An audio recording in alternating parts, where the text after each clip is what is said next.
بله خبره که چېرته د مسلمانانو په یو مشر کې فسق او فجور پکې آیا یو مسلمان حاکم چې ګناهګار او فسق او فجور پکې د ده خلاف ورته جایز دي؟ نه دي جایز. دا خو لا موږ دا وایو چې په صحیح سند سره دغه قصې چې نسبت یې ده ته کوي د کارونو دا نه دي ثابت. ښه نو یزید سره په خلافت باندې بیعت شو په 80مه هجري کې، یعنې خبره د مخکې نه روانه وه خو بیعت شو په کومه هجري کې؟ په 80مه هجري کې. او په هغه وخت کې د ده عمر 34 کاله 34 کاله. سبحان الله. یعنې دغه پخوانو د ځوانان سړی ورته حیران شي، یعنې 34 کالو د ځوان د ټولو مسلمانانو مشر دی. زمونږ 34 کالو وایه هلته د خبرې چل نه ورځي. اکثر د مشران د مجلس نه وزغلي وي، دی ګډې وړې وایي، دی وجه بهر ته وایي، دی به خبره نه پوهېږي او دلته د مشرتیا کوي. الغرض کله چې د سره بیعت شو دوه کسانو بیعت ولکړو، یو حسین رضی الله عنه، یو عبدالله بن الزبیر رضی الله عنه. او دوی په زړه کې هم دا خبره وه چې د ده نه حقدار نور وو. دا دواړه په مدینه کې وو او د دې دواړو به هر چا ډېر قدر کوو، ولې ځکه چې دا د پیغمبر صلی الله علیه وسلم خپلوان دي، خصوصا حسین رضی الله عنه د پیغمبر صلی الله علیه وسلم اوسېد، هر چا به یې قدر کوو. نو والي د مدینې چې څوک وو هغه ته چې کله امر راغی چې دوی نه بیعت واله نو هغه هم تادي نه شوه کولی، دوی ته وویل بیعت وکړئ. نو هغه ورته وویل موږ له یوه شپه راکړه موږ سوچ وکړو. زبیر وي، عبدالله بن زبیر وي او حسین وي رضی الله عنهم. هغه ورته صحیح ده، تاسو باندې موږ ورې زور زبردستي نشو کولی، ځکه دلته والي خو موجود دی د یزید که نه بله نشته. مدینه خو بغیر د والي نه ده که نه، والي شتي خو والي دوی باندې زور زبردستي دا نشي کولی ځکه چې دا څوک دي. ګوره د تاریخ څومره پټ کړی شوی دی، داسې حقایق دا به نه دي بیان شوي. نو د دوی هر چا قدر کړی شوی، ظلم ورسره شوی، دغه ظلم نقطې ته راځم، خو د اول نه داسې ظلم نه دی شروع شوی. الغرض چې کله دوی ته وویلی شو دوی موږ له یوه شپه راکړه، نو بس دوی ووتو لاړو مکې ته. عبدالله بن زبیر مخکې ووتو، حسین رضی الله عنه هغه پسې ووتو، لاړو مکې ته چې موږ دا بیعت نه کوو. اوس په مکه کې مشر نشته د یزید، خو ده ته یې څه ونه وي، ولې ځکه چې د ټولو خلکو د اکرام او قدر کوو. دې کې د مدینې نه لاړو مکې ته، خو هلته والي څوک دی؟ هلته مشر د یزید دی که نه، مشرتیا خو د هغه ده که نه. صحیح ده چې بعض خلکو سره بیعت نه دی کړی، خو خلافت خو د هغه سره شتي که نه. دوی لاړو مکې ته، مکه کې دا خلک بس دوی سره ملګري شو راجم شو، خو چا ورته هېڅ هم نه وي، ځکه چې ټول د دې نه یېرېدو چې د پیغمبر صلی الله علیه وسلم د نوسي سره څوک خبره نشي کولی او نه یې څوک چللی شي. عراق والا ته پته ولګېده دا جاخې والا خلک دي، عراق والا نه دي. پیغمبر صلی الله علیه وسلم ما دې تېر شوي درس کې جمعې پر ورځ یو حدیث بیان کړی، څه چلې کړی یو فتنې به له دغه ځای نه راوځي، اشاره یې ورته کړې، دغه د فتنو ګډ دی. عراق کې خلکو ته پته ولګېده چې حسین رضی الله عنه د یزید سره بیعت نه کوي او تللی دی مکې ته. نو دوی وایي چې موږ هم نه یزید غواړو نه معاویه غواړو، موږ علي رضی الله عنه غواړو د هغه بچي غواړو چې د دوی د مشران.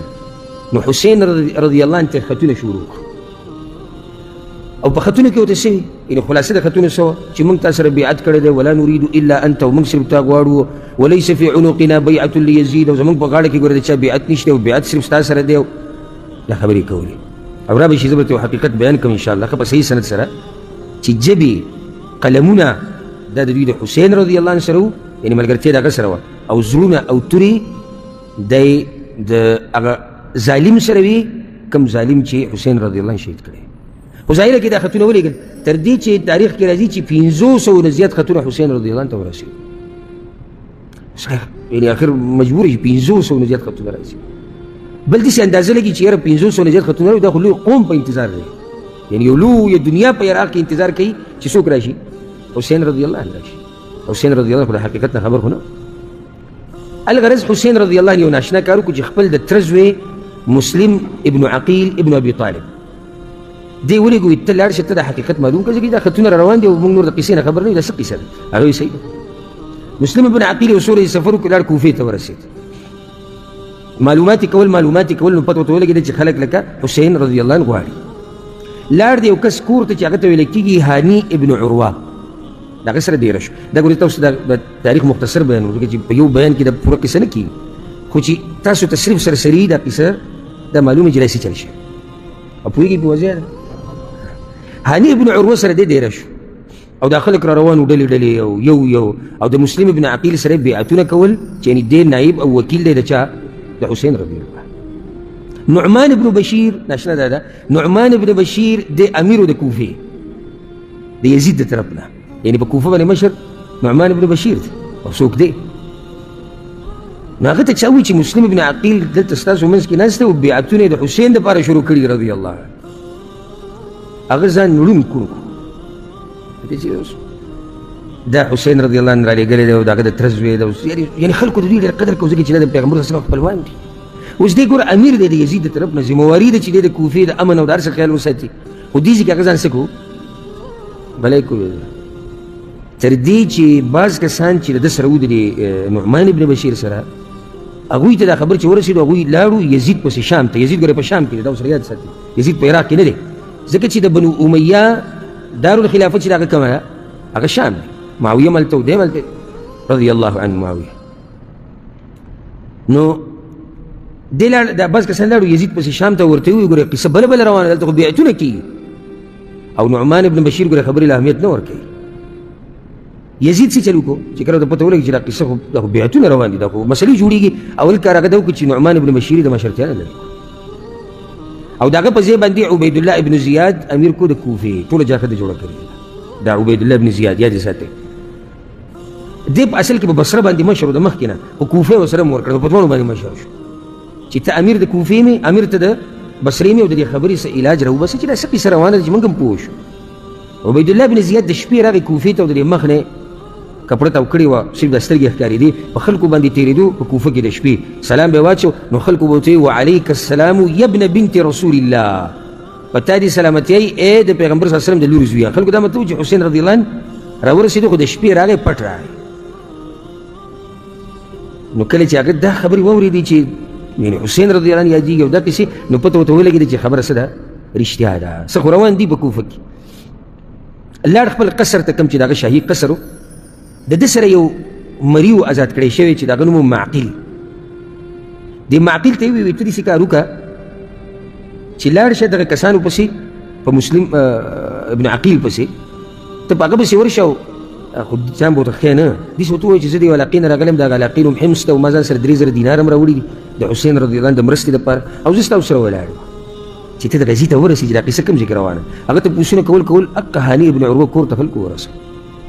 چې ورننوتو دا معقیل چې ویې کتو مسلم ابن عقیل ناست دی او خلکو سره بیعتونه روانه کړي ده سره هم بیعت وکړه او 3000 دینار یې هم ورکړو اوس هغوی خو د ده په قصه نه دي پوه چې دی ولې راغلی دی بس دی بیا په مخه توراتو او نوې نوې خبر به چاله وړو عبیدالله ابن زیاد کله چې دا خبره دقه شان روانه وه او اکثرو خلکو بیعتونه وکړو د مسلم ابن عقیل سره مسلم ابن عقیل خط ولګو حسین رضی الله عنه ته چې خبره تیاره ده خبره څه ده تیاره غزه حسین رضی الله عنه راووتو په یوم الترویه باندې یوم الترویه په کومه ورځ چې حج شروع کېږي اتم تاریخ چې اتم ذوالحجه حسین رضی الله عنه د مکې نه ووتو د کوفې په طرف ښه عبیدالله هغه ته پته وه چې ټوله پته ورته چې مسلم ابن عقیل څه چل کړی نو د هاني ابن عروه یې راووتو د چا په کور کې چې هغه دیره شوی ورته ویي مسلم ابن عقیل څه شو د عبیدالله ورته هغه ما ته خو پته نه شي کوم څه نو هغه خپل کس یې راوغوښت هغه معقیل د دغه غلام چې راغی نو ورته ویي دې پېژني دې دغه ته یې ویي هاني ته ویي دې پېژني چې هغه ته وکتو حیران دا خو ټوله قصه دې دلته بیان کړې ده دا خو دا مطلب چې خبره زموږ څه ده هغه پټه ده خو چې دې ولیدو چې دی خو دلته هم دی او هلته هم دی نو ډېر ګډوډ شو ورته پته ولګېده چې عبیدالله دوکه راکړې ده نو بیا ورته هغه ووایي مسلم ابن عقیل کوم ځای کې دی ورته یې ویي په الله مې دې قسم یې عبیدالله که چېرته مسلم ابن عقیل زما د دې خپې لاندې وه ما ته دا خپه هم نه اوچتوله چې ته یې ویې نو عبیدالله بن زیاد انتهایي و او بیا امر وکړو چې دی جیل ته واچوه مسلم ابن عقیل د مسلم ابن عقیل خبر چې کله مسلم ابن عقیل ته چې کله دا خبر ورسېدو چې عبیدالله بن زیاد هاني یې څه کړی دی جیل ته اچولی